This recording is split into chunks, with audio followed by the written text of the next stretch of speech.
eu acho que um dos grandes segredos da vida é você praticar o autodidatismo. Porque se você depende de alguém para lhe ensinar, você vai até onde esse alguém consegue ir. Agora, se você se torna autodidata, o céu é o limite. Então, para fazer isso, claro, eu estudei muito e me preparei bastante. Eu trabalho com uma série de tecnologias, eu vou descrevê-las aqui. Você que está aí me assistindo, se você quiser entrar nessa área, você pode pesquisar. A primeira pessoa que me impressionou muito foi o George Lozanov. O George Lozanov, que criou a sugestopedia, ele desenvolveu o que se chama aprendizado acelerado. A vida é curta, não dá tempo de se aprender tudo, você tem que acelerar o seu processo de aprender. E ele, usando a música de Handel, usando a música de Mozart, usando a música de Pachelbel, a música de Bach, ele conseguiu mostrar que se você coloca o seu cérebro em ondas alfa, predominantemente, você abre a perspectiva para aprender. Eu, por exemplo, estudo o dia inteiro com músicas especiais no fundo, justamente para ativar o meu cérebro em ritmo alfa. Então, até nas minhas aulas, nas minhas conferências, nos meus cursos, eu trabalho com a tecnologia do George Lozanov, que é do aprendizado acelerado. Eu trabalhei muito com as técnicas do Edward de Bono, que é um britânico, que desenvolveu o chamado pensamento lateral. Ao invés de você ficar pensando dentro da caixinha, você tem que pensar fora da caixa. E geralmente quem se dá muito bem na vida é porque de um momento qualquer pensou fora da caixa e descobriu algo diferente, ou passou a usar algo de forma diferente. Então é o pensamento lateral do Edward de Bono. Quem me ajudou muito também a pôr esse processo junto foi o Fritz Perls e a esposa dele, a Laura Perls. Tanto no que diz respeito à Gestalt, quanto diz respeito à terapia gestáltica, que foi também um avanço muito grande na psicologia. Sem falar do Richard Bentley e John Grinder, que criaram a programação neurolinguística, que eu fui um dos pioneiros aqui no Brasil. Sem falar do 3-in-1, dos americanos Gordon Stokes e Daniel Whiteside. Infelizmente não ganharam o prêmio Nobel porque já morreram, mas que fizeram um avanço muito grande na área de cinesiologia aplicada, trouxe ela para outro nível. E o estudo, por exemplo, de Napoleon Hill, junto com Andrew Carnegie, que é o cara que deixou o dinheiro para construir o Carnegie Hall em Nova York, e ele então contratou o Napoleon Hill para estudar as pessoas bem-sucedidas. O que fazia uma pessoa ser bem-sucedida e a outra não? Qual era a diferença que fazia a diferença? Então, estudando todo esse pessoal, eu montei uma metodologia minha, que eu pratiquei por muitos anos, 38 anos, com o nome de Sintonia, onde vinha gente do mundo inteiro aqui no Brasil para sofrer a transformação pessoal e profissional. Vamos ver o quanto disso nós podemos compartilhar hoje. Ai, que empolgação, porque, doutor, hoje em dia, principalmente com a democratização dos meios de comunicação, né, tem um lado muito bom, que a mensagem é uma mensagem, um conhecimento científico, como o do senhor, chega na casa de todas as pessoas, né, tem essa possibilidade dessa aproximação, mas também surgiu um terreno fértil aí para muita gente sem conhecimento se apresentar como detentor de conhecimento, né, doutor? Isso acontece em todo lugar, infelizmente, né? A primeira condição para você ensinar é saber. Então você tem que aplicar aquilo na sua vida, porque o conhecimento abstrato, do que eu chamo de pescoço para cima, ele não faz diferença na sua vida. O conhecimento que faz diferença é aquele que você implementa e mostra para os outros que aquilo acontece com você. Depois que você provou que aquilo acontece com você, você então está livre para ensinar para os outros. Tem muita gente que não sabe fazer isso e está aí ensinando, mas você que tem que descobrir quem são eles. Pois é, uma definição de trabalho que eu uso, porque sucesso significa diferentes coisas para diferentes pessoas. Tem gente que quer fama, tem gente que quer dinheiro, tem gente que quer ser um bom pai de família. Cada um quer uma coisa diferente. Então eu digo que a minha definição de trabalho é a seguinte: sucesso é conseguir o que você quer, seja lá o que for. O que é diferente de felicidade. Felicidade parece uma troca de palavras, mas é querer o que você conseguiu. Para você ser feliz, ou estar feliz, melhor dizendo, você não precisa de mais nada.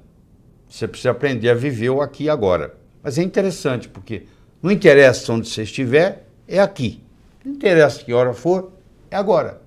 Então, a vida é um eterno aqui e agora. Aqui e agora. Se você está vivendo o aqui e agora, não interessa o que aconteceu antes e nem interessa o que vai acontecer depois, eu estou 100% aqui e agora, eu estou feliz nesse momento que eu estou aqui e agora. Então, felicidade é aceitar aquilo que você tem e aprender a viver o aqui e agora. Isso não lhe impede de almejar outras coisas na vida. E essas outras coisas que você vai almejar chama-se sucesso. É obter aquilo que você quer, que pode ser traduzido numa ciência. Do mesmo modo que você aprende física, química, biologia, matemática, você pode aprender a ser bem-sucedido. Infelizmente, essa cadeira, essa disciplina não existe na escola. Quer dizer, quando uma família tem um pai, uma mãe que sabe fazer isso, ensina para os filhos. Mas a maioria aprende por conta própria, quando é autodidata. Ou senão, fica a vida inteira tentando e não consegue.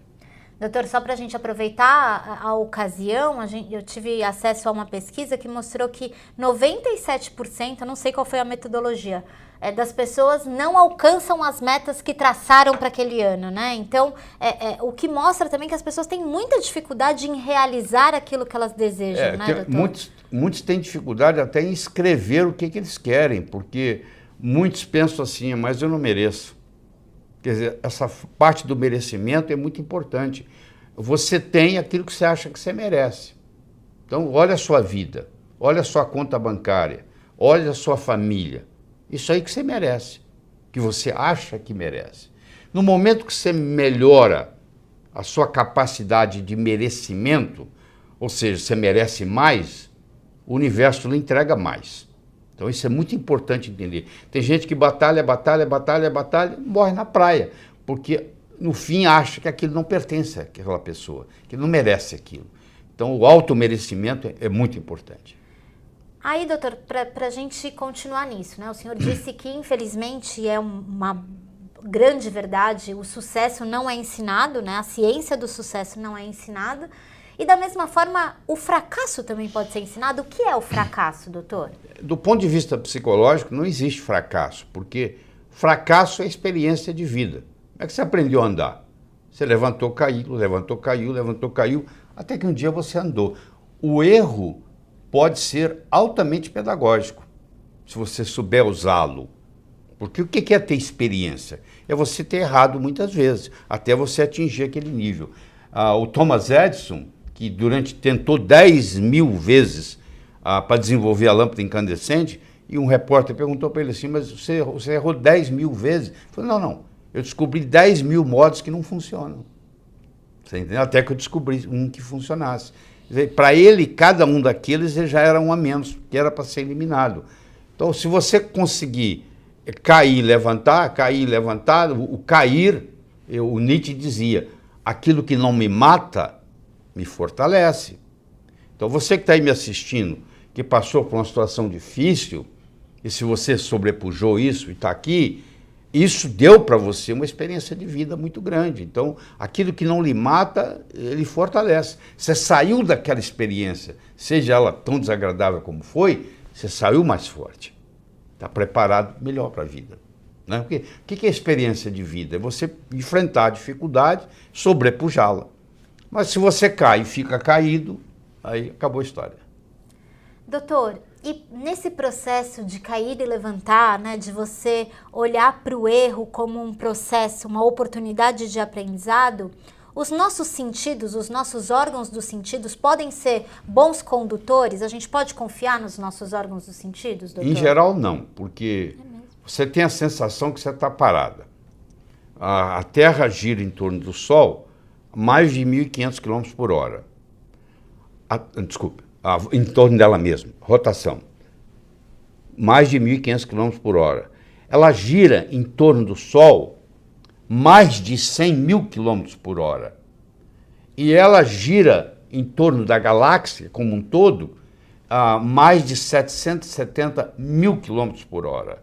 Então, se você somar isso tudo, dá 871.000 km por hora. E você tem a sensação que você está parado. você acha que a Terra é plana, você acha que a Terra gira em torno do Sol, que o Sol gira em torno da Terra, que ele nasce no oeste e morre no oeste.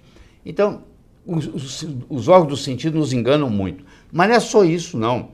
Quando você percebe a realidade, porque realidade é percepção, tudo mais é ilusão, quando você percebe a realidade, ela tem que passar por um sistema de filtragem sua. Então, quando ela chega até você, lá no seu íntimo, que você interpreta ela já não é a realidade lá de fora, é a sua realidade. Você não vê a coisa como ela é, você vê a coisa como você é. Entendeu? Não tem jeito de você ver a coisa como a coisa é. Você vê como você é, porque passa pela sua filtragem. Ainda mais se você tiver uma repressão, uma supressão emocional muito grande, e ela está reprimida, suprimida, e isso vem à tona na forma de eu projetar. Então eu tenho um problema, projeto esse problema no vizinho. Então qualquer atitude que o vizinho fizer, ele está errado. Porque eu estou projetando a minha limitação nele. Então uma pessoa que é limitada, ela acha que todo mundo é ignorante. Ela acha que todo mundo não sabe. Ela critica todo mundo.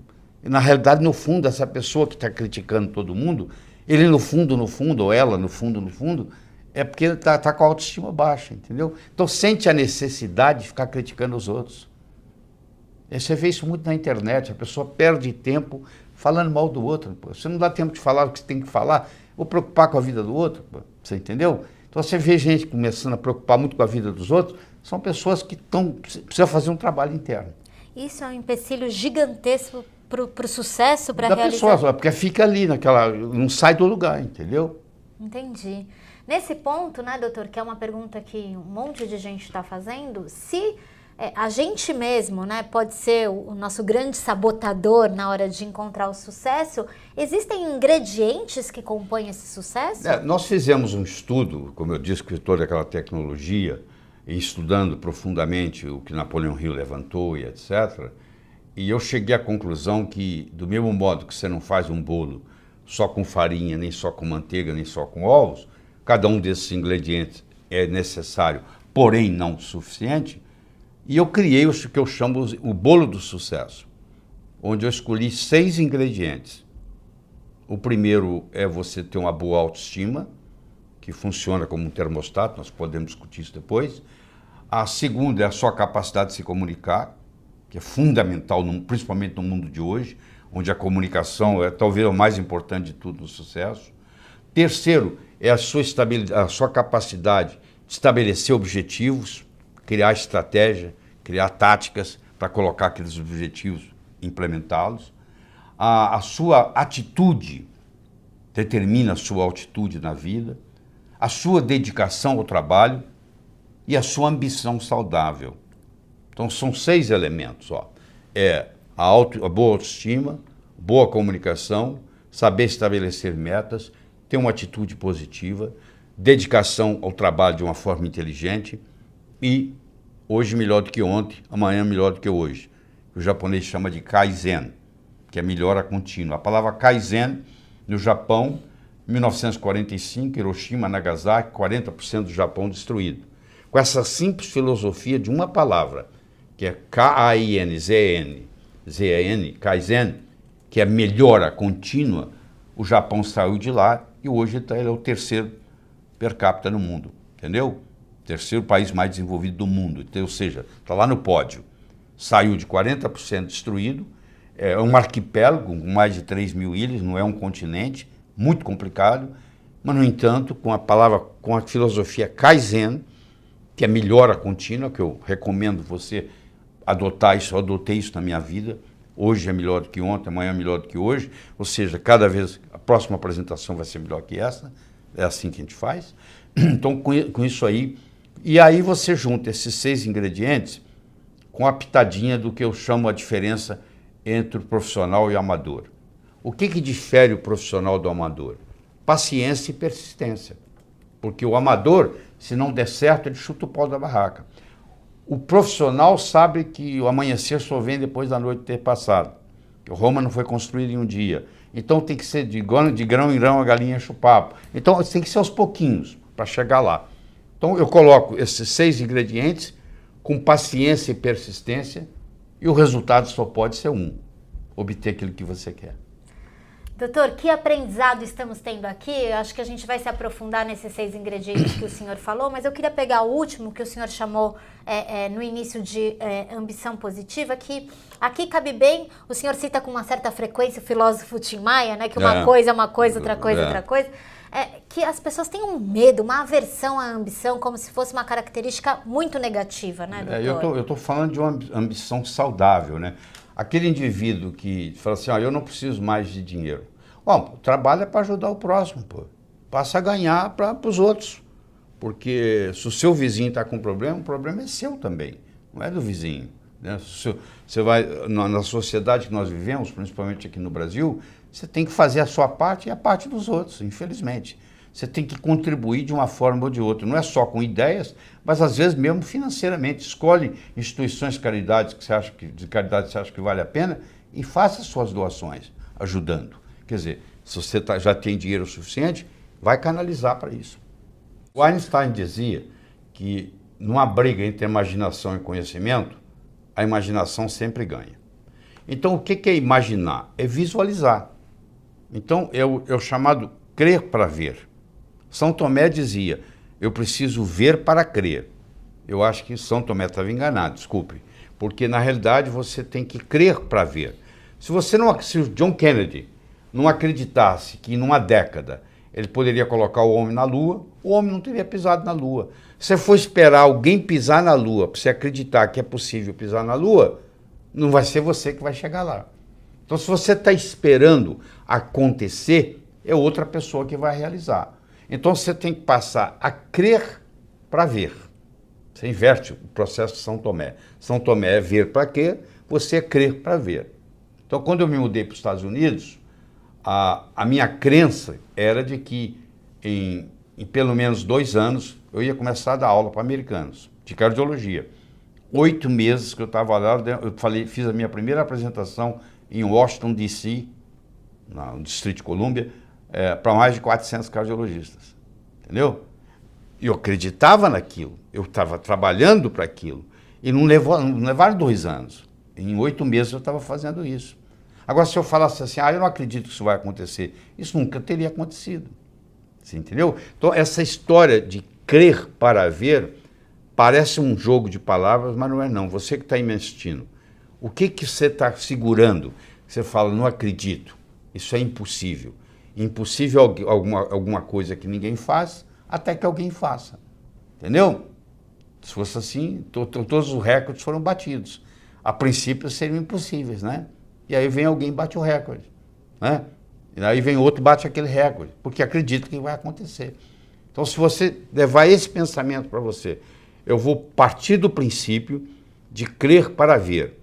E vou ter o futuro não como uma expectativa, mas como uma possibilidade. O que quer dizer isso? Se eu tenho um futuro como uma expectativa e isso não acontece, eu fico frustrado. Se eu tenho o futuro como uma possibilidade e isso não acontece, foi apenas uma possibilidade, que não deu certo. Vamos ver da próxima. Isso é muito importante, como que você vai estabelecer suas metas. Você vai estabelecer suas metas, eu não estou garantindo que você vai atingir os objetivos 100%. Mas eu vou lhe dizer, se você não atingir, a sua atitude tem que ser como uma possibilidade e não como uma expectativa. Porque se eu coloco como uma expectativa e não acontece, eu fico frustrado. Então você está querendo parar de fumar. Voltou. Levanta, para de fumar de novo.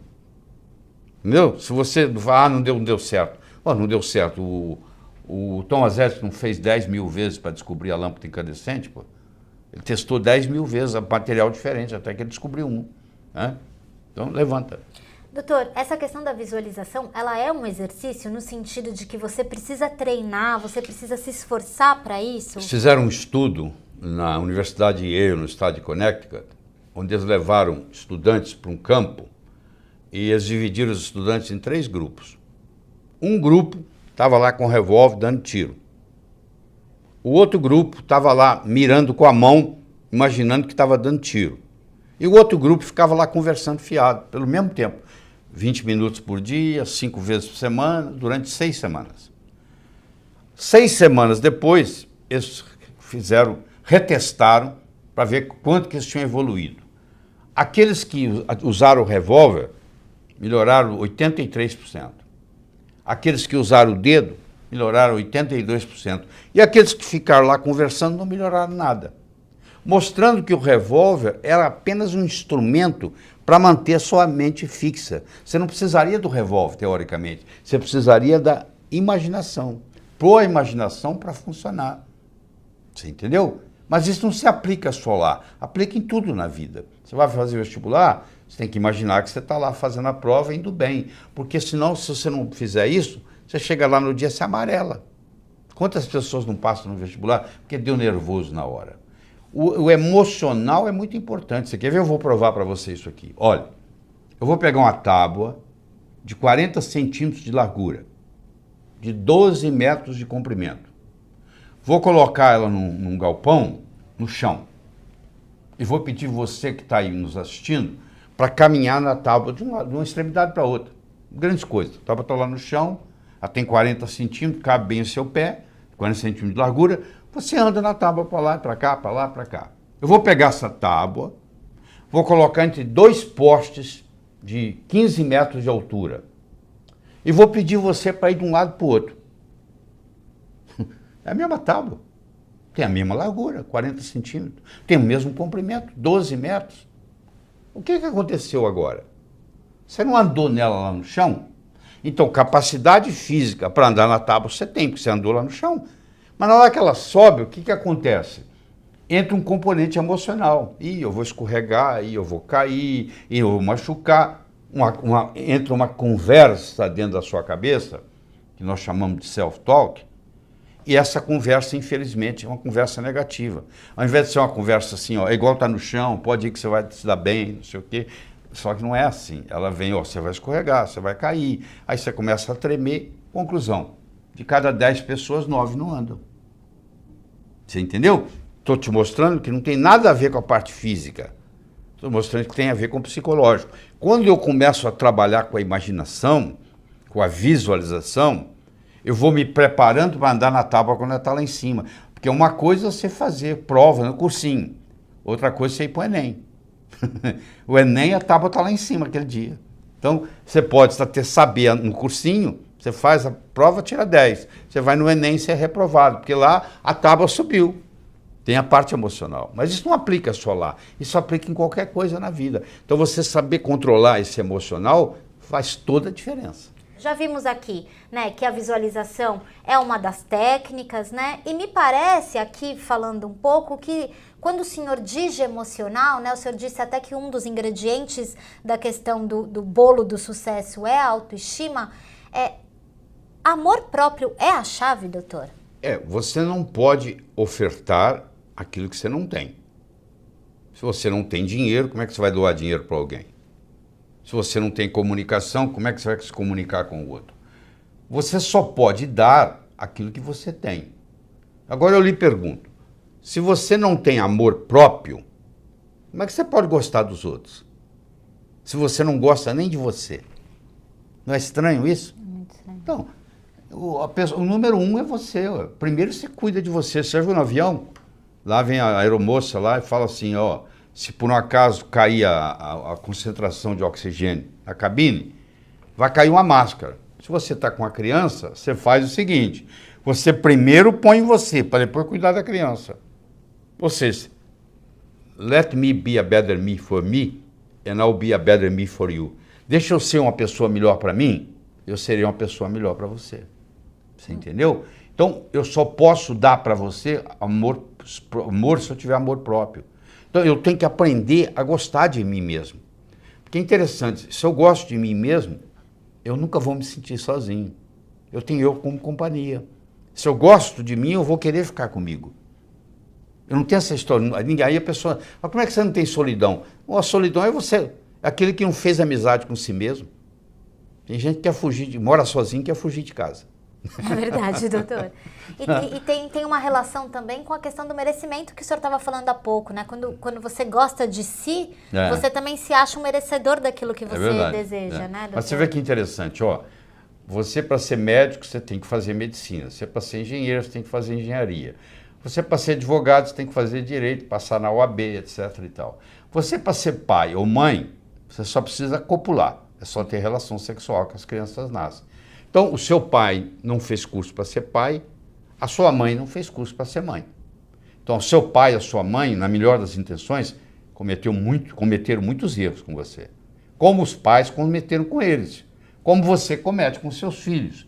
Como seus filhos vão cometer com seus netos. Um grande erro que eu gostaria de discutir com você aqui agora, você que é pai, que é mãe, vai ajudar muito, é o seguinte. Olha que interessante. Qualquer palavra que eu falar aqui, ela tem uma representação visual na sua mente. Você quer ver? Olha, vamos lá. Vaca.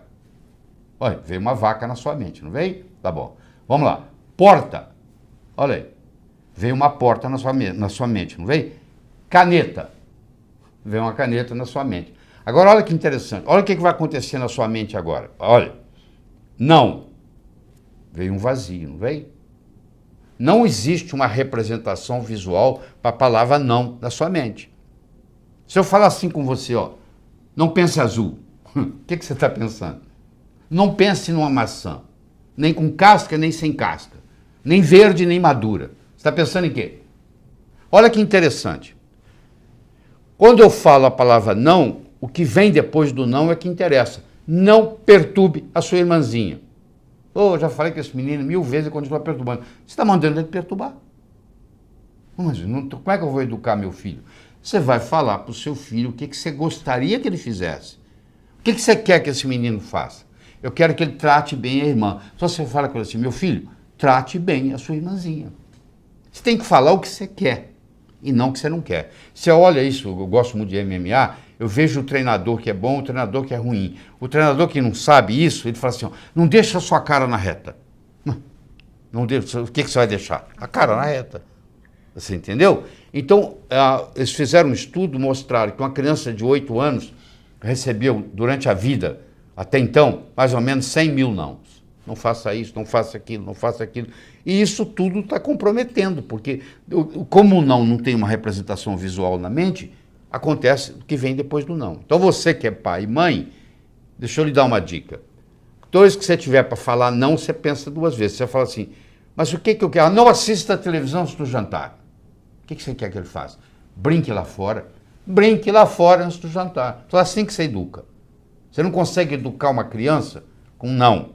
Quando ele chega na fase da adolescência, pior ainda. Aí que o não vale nada mesmo. Você entendeu? Quer dizer, mas isso aí você vai culpar quem? Seu pai, sua mãe? Mas eles também não, eles não sabiam o que eles não sabiam. Igual você não sabe o que você não sabe. E depois que você aprende, não adianta mais, né, doutor? Depois que aprende, você tem um compromisso com aquilo que você aprendeu. É verdade.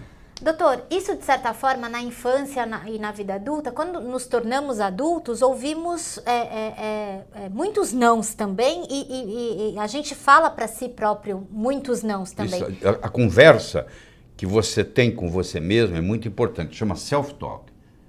Você já percebeu, você que está aí me assistindo, você já percebeu que à medida que eu vou falando, tem uma voz aí dentro da sua cabeça, fazendo comentário, eu concordo com isso, eu discordo daquilo. Desde o momento que eu comecei a falar, você começou a ter um diálogo com você mesmo. Esse diálogo aí, vamos conversar sobre ele. A pergunta que eu tenho para você é muito simples.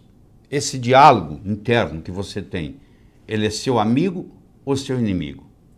Ele te estimula ou ele te critica?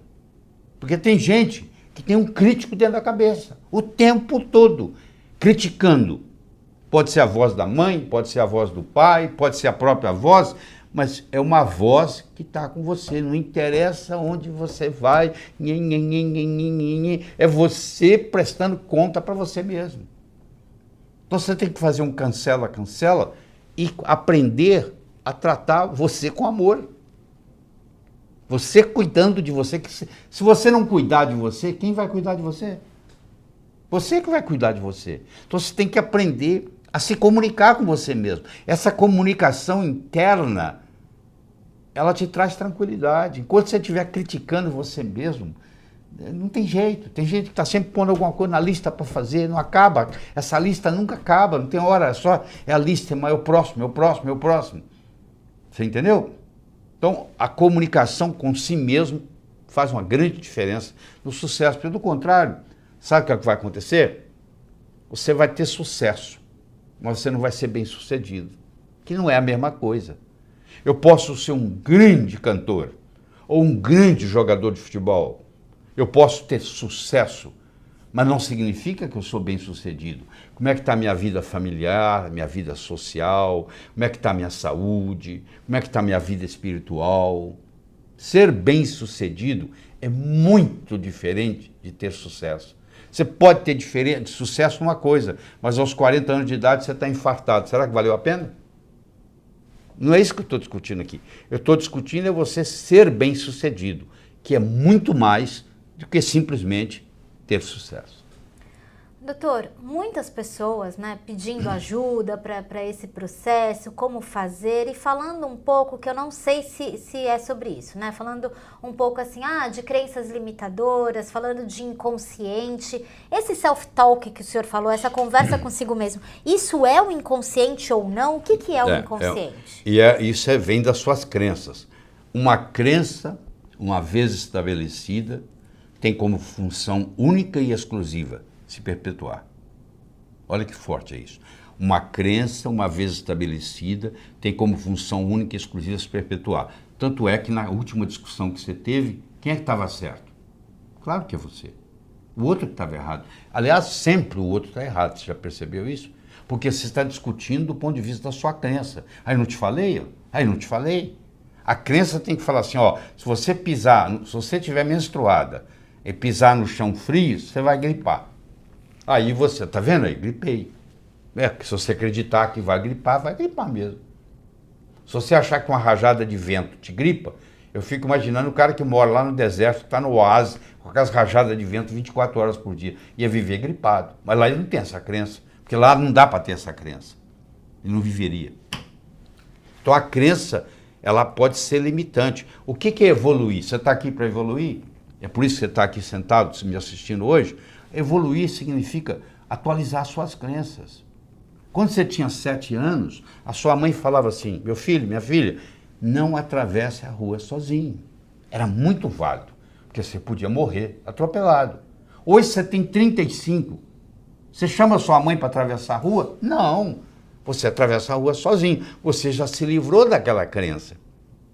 Mas eu vou lhe dizer, conhecendo o que eu conheço de trabalhar com gente, você tem muitas crenças, mesmo tendo 35, 40, 50 anos, você tem crenças que são infantis ainda, que você ainda não abriu mão delas. Evoluir significa se livrar das crenças obsoletas. Doutor, muitas pessoas aqui, eu queria fazer um paralelo para os assuntos, né? Hoje é uma live especial com um assunto diferente do que a gente costuma abordar, mas obviamente as pessoas aqui estão perguntando muito sobre saúde, sobre doença e eu gosto do senhor porque o senhor não desassocia uma coisa da outra, né? É tudo muito interligado. Essas crenças limitantes, elas estão muito presentes na forma como as pessoas tratam da própria saúde? Não tenha dúvida, tem gente que é hipocondríaco, está sempre doente. Sempre. Você conhece gente que há 30 anos não adoece. Você conhece gente que todo dia está doente. Isso é uma crença que ela tem com relação à saúde dela. Essa crença dela de que eu sou tão importante, contribuo tanto para a humanidade, que eu não posso me dar o luxo de ficar doente, não tem tempo para ficar doente. Se eu estou contribuindo para a humanidade e considero isso uma prioridade. Isso me ajuda a me manter saudável. Agora, se eu focar na doença, tudo aquilo que você foca aumenta. Se você focar no problema, o problema aumenta. Se você focar na solução do problema, a solução do problema aumenta. Onde é que você vai colocar seu foco? Eu chego para você e falo assim, você tem algum problema? Você fala não. Não, você deve ter algum probleminha. Aí você começa a procurar. Daqui um pouquinho, eu tenho um primo assim. Aí nós começamos a falar do seu primo. Daqui um pouquinho você está nervoso. Quer dizer, por quê? Começamos a focar no problema. Agora, se eu foco na saúde, ao invés de focar na doença, a saúde vai embora. Porque eu estou focado, a analogia que eu faço é a seguinte, você corta todas as árvores da floresta amazônica. Você não precisa convidar a onça para mudar de lá. A onça fica onde tem árvore. O macaco fica onde tem árvore. Eles vão embora. E não precisa convidar animal de deserto para mudar para lá. Eles vão mudar para lá. Lagarto vai mudar para lá, etc. Por quê? Porque eu mudei a ecologia. Eu fui de uma floresta para um deserto. Se eu mudar a minha ecologia psicológica e indo do foco da doença para o foco da saúde, muda tudo. Isso é muito importante. Não adianta eu tomar vitamina, me alimentar bem e ter o foco da doença comigo 24 horas por dia. E aquele medo que eu vou ter câncer, aquele medo que eu vou ter AIDS, aquele medo que eu vou morrer sozinho. Tem gente que sofre por antecipação. Alguns de vocês estão aí me assistindo, tem isso. É aquele medo de ficar doente. Então esse medo de ficar doente tira a vontade de ser saudável. Doutor, muitas pessoas falando de ansiedade e depressão e também falando que escutaram muito sobre essa sentença do adoecimento, né? Eu estou só fugindo um pouquinho para daí a gente já volta para o sucesso, mas no sentido de que você vai ter hipertensão para a vida inteira, que a sua doença não tem cura. Então, pois é, você conhece o efeito placebo. O efeito placebo é quando eu trago alguma coisa positiva para você. Eu te falo assim, isso não vai ser nada, você vai superar isso. Agora, existe o efeito nocebo, que o médico tem que tomar cuidado para não passar para o paciente. Isso aí não tem jeito não. Se isso vem, por exemplo, de um médico, e que é um médico que você respeita e admira, aquilo ali é uma água fria jogada ali, entendeu? Nós chamamos de efeito nocebo. Então, o paciente com câncer, por exemplo, tem paciente com câncer que morre, tem paciente com câncer que sobrevive. Onde você vai estar? Vai depender de uma série de fatores que nós não vamos discutir aqui agora. Um dia nós vamos discutir, mas não é hoje. Que uma delas é a sua atitude com relação à doença. Se você achar que não tem jeito, o Henry Ford dizia, se você pensa que pode ou se você pensa que não pode, de qualquer jeito você está certo. Se você pensa que pode, você vai trabalhar para fazer.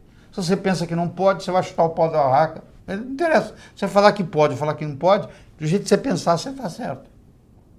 Né? Espero que eu tenha respondido para quem aqui escreveu dizendo eu tenho dezenas de talentos, mas não consigo colocá-los em prática. Então, doutor Laíra aqui está dando uma contribuição para isso. E aí, doutor, vamos falar um pouco? Você tem que tomar cuidado, é o seguinte, não adianta você ter muitos talentos, tá? Porque às vezes você tem tantos talentos que você não sabe qual se focar. Você tem que focar num deles. Se eu te jogar aqui, eu vou jogar uma bolinha para você. Pegou, né? Agora eu vou pegar 5 bolinhas, pega. Aí você não pegou nenhuma. Eu peguei um talento, joguei para você, você pegou. Agora, se eu pegar 5 talentos e jogar para você, você não pega nenhum. Então tem gente que tem tantos que não pega nenhum. Você tem que focar num. Entendeu? E trabalhar naquele. Não interessa qual seja. Doutor, falando sobre isso, e as pessoas querem muito, né, que a gente pegue pela mão, não, a gente não, o senhor pegue pela mão e conduza nesse caminho.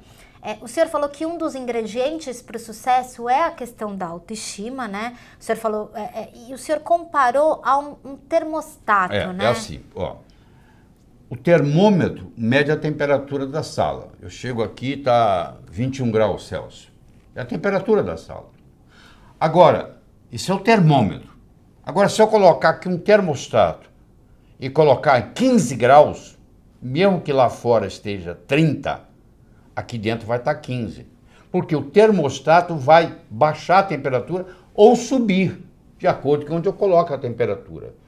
A autoestima é um termostato para a vida. Quanto que eu mereço? Quanto é que você está ganhando? Se eu falar que você vai, mês que vem, multiplicar por 10 o seu faturamento, você vai acreditar? Não. Você fala, não é possível. Quem é que vai... Se ganho um mês que vem eu vou ganhar 10? Eu sei, mas por que você está ganhando 1 e o seu amigo está ganhando 4? Fazendo a mesma coisa, com o mesmo talento. Pode ser que ele tenha um marketing melhor do que o seu, pode. Mas pode ser também que ele tenha um termostato de autoestima melhor do que o seu. Então, o que você merece é o que você tem. O merecimento que você acha que você vale está expresso aí na sua conta bancária, no carro que você dirige, na casa que você mora, na família que você tem. Está aí, é só você olhar. Se você quiser mais, você tem que sentir merecedor de mais. E para sentir merecedor demais, escuta, você tem que subir a sua autoestima. Eu tenho uma boa notícia para você, ótima. Ela não é feita de cimento, ela não é feita de aço. A autoestima, ela é feita de linguagem. Do mesmo modo que ela foi construída linguisticamente, ela pode ser reconstruída linguisticamente. Oh, que beleza, que alívio, hein? Quer dizer, qualquer pessoa, em qualquer momento, não interessa a idade, não interessa a situação, pode melhorar. É uma questão, só que isso aí não tem jeito de você delegar. Aí eu vou pagar alguém para fazer isso para mim. Isso não existe. Você vai ter que evoluir. O sucesso está aí dentro, ele tem que sair. Daí você tem que fazer isso ser externado. Entendeu? Doutor, que ótimo, né? Então, a minha autoestima é construída de linguagem, isso tem a ver com o poder da minha comunicação, Sim. né? É isso, doutor? Isso. Então, agora é o seguinte, eu posso me sentir muito bem e tá dentro do quarto do John, que era, né? Do Jack. Do Jack, Está dentro do quarto do Jack. Não posso fazer nada, porque eu estou preso no quarto do Jack. Mas como é que eu transbordo isso para o mundo? Eu transbordo isso para o mundo via comunicação. Eu posso ter dois indivíduos que têm QI de 145, quase gênio.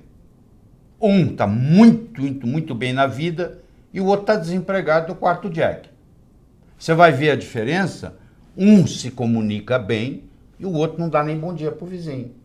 Então, no momento que você melhora a sua capacidade de se comunicar, você passa a valer mais no mercado.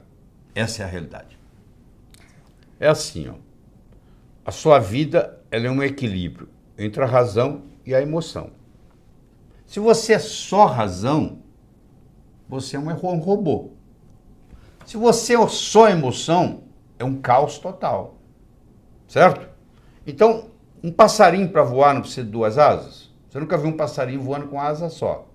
Pois é, o ser humano, ele recebe um hemisfério esquerdo e um hemisfério direito, que tem propriedades básicas diferentes.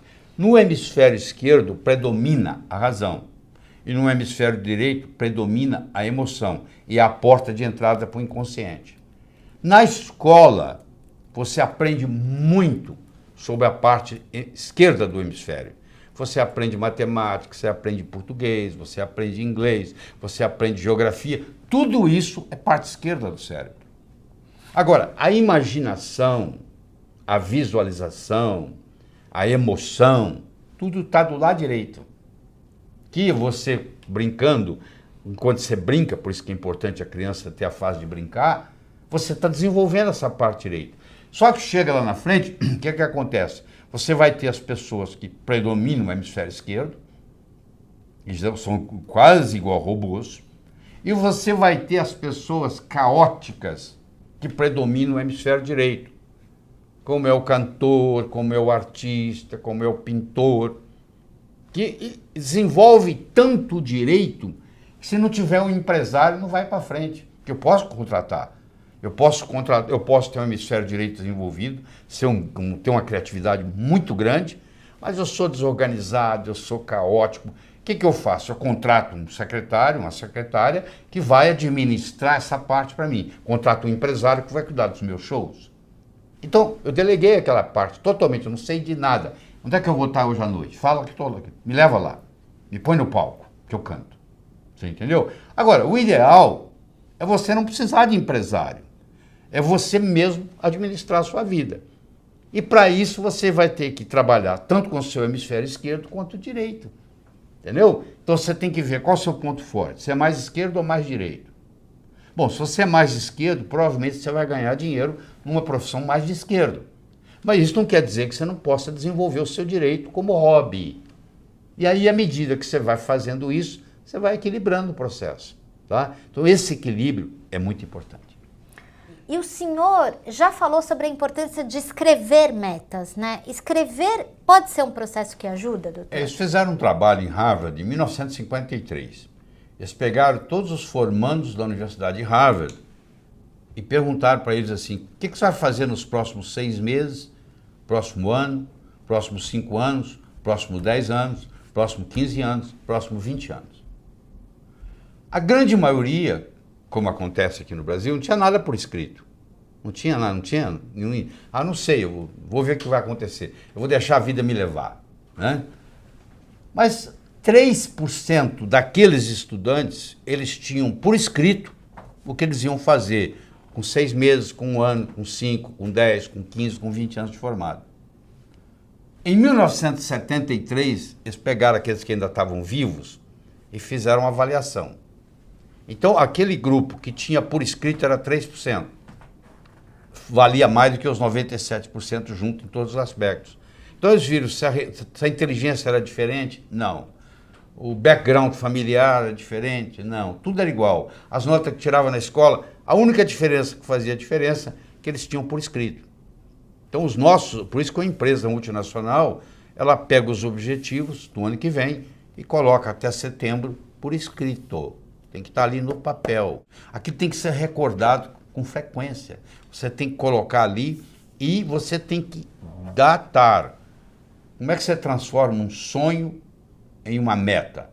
Você coloca uma data. Tudo aquilo que você colocou na categoria de algum dia não vai acontecer. O cérebro fala, tá bom, o dia que algum dia chegar, você vai no calendário, onde é que está algum dia? Não está lá. Não tem no calendário, não existe. Então você tem que colocar uma data. Eu vou emagrecer tantos quilos até a data tal. Eu não estou garantindo que você vai emagrecer. Eu estou te dizendo que a chance de você emagrecer aumentou 20 vezes, se você colocou a data. Porque ela deixou de ser um sonho e passou a ser uma meta. E você nunca pode esquecer a diferença entre meta e finalidade de vida. Deixa eu explicar. Você está em Nova York. Você quer ir para Chicago. Você pega seu carro, seu avião, dirige, vai para Chicago. Chegou em Chicago. Você está em Chicago, você fala assim, eu quero ir para Los Angeles. Você vai para Los Angeles. Chegou em Los Angeles. Agora imagine que você está em Nova York e você decide que você quer viajar ao oeste. Você chega em Chicago, tem mais oeste. Você chega em Los Angeles, tem mais oeste. Você chega no Havaí, tem mais oeste. Você chega em Sydney, na Austrália, tem mais oeste. A Terra é redonda. Você vai rodar, vai chegar no mesmo lugar. E vai continuar. Você nunca vai chegar ao oeste. Você concorda comigo? Sempre tem mais oeste. Quando uma coisa que você não consegue chegar, não chama meta. Chama finalidade. Então, você descobrir a sua finalidade, ela só vai terminar no dia da sua morte. A sua finalidade de vida é viajar ao oeste. Isso não acaba. A minha finalidade de vida é transformar as pessoas de uma forma alegre e poderosa, com amor e sabedoria. Isso não tem chegada. É o dia que eu morrer que vai acabar isso. Entendeu? Então eu tenho que ter metas a curto, a médio, a longo prazo. Tem que ter os 3 tipos de metas. Eu tenho que ter elas por escrito. E eu tenho que descobrir qual é a finalidade de vida que está por trás dessas metas. Porque a finalidade de vida, ela te valoriza a sua meta. Vou dar um exemplo. Você imagina uma bolinha que eu jogo para você, você joga para mim, eu jogo para você, você joga para mim, eu jogo para você, você joga para mim. Começou a ficar cansativo, né? Mas se eu chamasse de tênis, mudou, né? Milhões de dólares por trás. Enquanto era uma bolinha para lá e para cá, você não estava dando valor. Na hora que eu falei tênis, mudou. É assim, uma meta que talvez não tenha importância, mas se ela está encaixada dentro da minha finalidade de vida, ela valoriza. E eu vou estar disposto a ter mais esforço para que ela aconteça. O segredo não é você reinventar a roda, é fazê-la girar mais depressa. Porque alguém já veio antes, já deu uma de bandeirante, já abriu a picada na mata, já abriu o caminho, entendeu? O caminho está pronto, é só andar, seguir. Era uma vez, numa pequena ilha da Grécia, havia um sábio, famosíssimo. Famoso porque até aquele dia, todas as perguntas feitas a ele, ele soube responder. E a fama dele transcendeu a Grécia. Vinha gente de longe. Mas um dia, um adolescente, conversando com um amigo dele, adolescente, disse, eu acho que eu sei como é que eu vou enganar esse sábio. Eu vou pegar um pequeno passarinho, vou esconder nas minhas mãos, vou levar para ele e vou perguntar se está vivo ou morto. Se ele falar vivo, eu vou espremer e deixar cair morto nos pés dele. Se ele falar morto, eu vou abrir a mão, vou deixar o passarinho voar. interessa o que ele responder, dessa vez ele vai errar. Mas você imagina, o adolescente pegou o pequeno passarinho, colocou nas mãos, foi até o sábio, olhou para o sábio no olho e disse assim: sábio, diga-me, o passarinho nas minhas mãos está vivo ou morto? O sábio olhou para ele e disse: meu jovem, a resposta está nas suas mãos. Eu quero que você saiba que o seu sucesso, tanto pessoal quanto profissional, esteve, está e sempre estará nas suas mãos. Ok?